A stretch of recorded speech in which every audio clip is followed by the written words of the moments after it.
कृपया ध्यान देंगे, क्लास 16 है। इसमें जो इम्पोर्टेंट टॉपिक हैं उसको अभी हम लोग देखेंगे। स्पेशली 69 बीपीएससी के लिए ये एपिसोड चलाए जा रहे हैं। जो नए स्टूडेंट जुड़ रहे हैं उनको मैं बता दूं। तो देखिए, इसमें इस पर हम चर्चा पहले ही कर चुके थे, अर्धचालक पर। और अर्धचालक पर हम पहले ही चर्चा कर चुके हैं। ताप बढ़ाने पर चालक पदार्थ का विद्युत प्रतिरोध जो है वह बढ़ता है और उसकी विद्युत चालकता जो है घट जाता है, जबकि अर्धचालक में ठीक इसका उल्टा होता है, चालकता ताप बढ़ाने पर बढ़ जाता है, विद्युत चालकता। तो ये ध्यान रखेंगे। उसके बाद अर्धचालक पदार्थ में अशुद्धि मिलाने पर भी जो है उसकी चालकता बढ़ जाती है। ये महत्वपूर्ण है प्रश्न, इसको ध्यान रखेंगे आप। और इधर देखिए, खोखले चालक के भीतरी भाग में विद्युतीय क्षेत्र जो है, किसी खोखले चालक के भीतर विद्युतीय क्षेत्र जो है वह शून्य होता है, जीरो होता है। यदि ऐसे चालक को आवेशित किया जाए तो संपूर्ण आवेश उसके बाहरी पृष्ठ पर ही रह जाता है। ध्यान देंगे, विद्युत धारा का प्रवाह जो है ठोस में इलेक्ट्रॉन के द्वारा होता है, द्रव में आयन और इलेक्ट्रॉन के द्वारा होता है, जबकि अर्धचालक में होल और इलेक्ट्रॉन दोनों के द्वारा होता है। तो ये आपको ध्यान रखना है। और प्रतिरोध का जो एसआई मात्रक है वह ओम है, जिसका संकेत इस तरह से ओम होता है। किसी चालक का प्रतिरोध निम्नलिखित बातों पर निर्भर करता है। पहला, चालक पदार्थ की प्रकृति पर निर्भर करता है। दूसरा, चालक के ताप पर निर्भर करता है। तीसरा, चालक की लंबाई पर। और चौथा, उसके अनुप्रस्थ काट के क्षेत्रफल पर निर्भर करता है। तो इस तरह से देख लेंगे। ये प्रश्न 66 बीपीएससी पीटी में पूछा जा चुका है। क्वेश्चन नंबर 63 था। अब ये किस सेट का था ये अभी मैं नहीं बता सकता। ताप बढ़ाने पर चालक का प्रतिरोध जो है बढ़ता है, ताप बढ़ाने पर अर्धचालक का प्रतिरोध घटता है, यही प्रश्न आया था। तो ये आप ध्यान रखेंगे।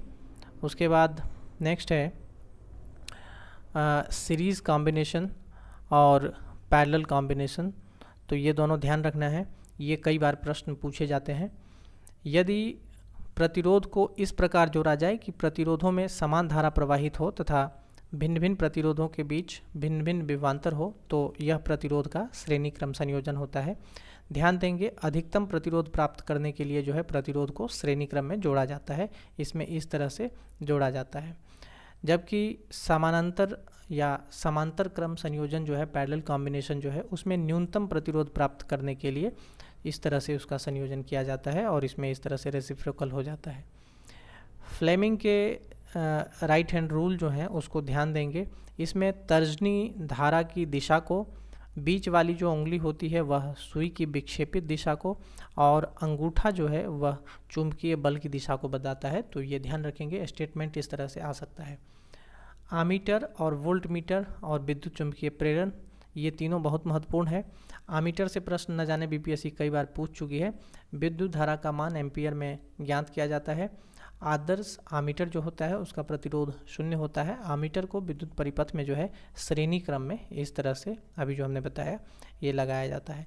वोल्ट मीटर को समांतर क्रम में जोड़ा जाता है, इस तरह से जोड़ा जाता है। वोल्ट क्रम में विभवांतर ज्ञात किया जाता है। ध्यान देंगे, वोल्ट मीटर का प्रतिरोध जो है वो बहुत ज़्यादा होता है। आदर्श वोल्ट मीटर का प्रतिरोध अनंत होना चाहिए। उसके बाद विद्युत चुंबकीय प्रेरण से ध्यान देंगे कि विद्युत चुंबकीय प्रेरण का उपयोग जो है हृदय के लिए कृत्रिम पेसमेकर, डायनमो और ट्रांसफार्मर आदि बनाने में इसका किया जाता है। और ये इलेक्ट्रोमोटिव फोर्स को एक बार देख लेंगे आप। आइए आगे देखते हैं। फैराडे के विद्युत चुंबकीय प्रेरण का नियम, इस तरह से स्टेटमेंट देकर पूछा जा सकता है। आप देख भी रहे हैं कि किस तरह से पूछे भी गए हैं अलग एग्जामिनेशन में ये प्रश्न, तो इसको एक बार देख लेंगे आप। उसके बाद रासायनिक प्रभाव, आप जानते हैं कि शुद्ध जल जो है वह विद्युत का कुचालक होता है, लेकिन जब जल में किसी तरह का कोई धातु के लवण, अम्ल या फिर क्षार उसमें आप मिला देते हैं तो ऐसा घोल जो है वह विद्युत का सुचालक हो जाता है। ऐसे घोल जिसमें विद्युत धारा गुजर सकती है उसी को विद्युत अपघट्य या इलेक्ट्रोलाइट कहा जाता है। तो ये ध्यान रखना है, इलेक्ट्रोलाइट वाटर कैसे बनता है। विद्युत हीटर, विद्युत प्रेस और जो है विद्युत बल्ब, ये तीनों ध्यान रखेंगे। विद्युत हीटर में जो है नाइक्रोम का तार होता है, विद्युत प्रेस में भी जो है नाइक्रोम का ही तार होता है, जबकि विद्युत बल्ब में जो है टंगस्टन का फिलामेंट होता है, तो ये ध्यान रखेंगे। थॉमस अल्वा एडिसन ने इसका आविष्कार किया हुआ था, तो ये ध्यान रखना है। और इसमें जो है नाइट्रोजन या आर्गन गैस जो है इसके अंदर भरा रहता है, तो ये भी आपको ध्यान रखने की आवश्यकता है।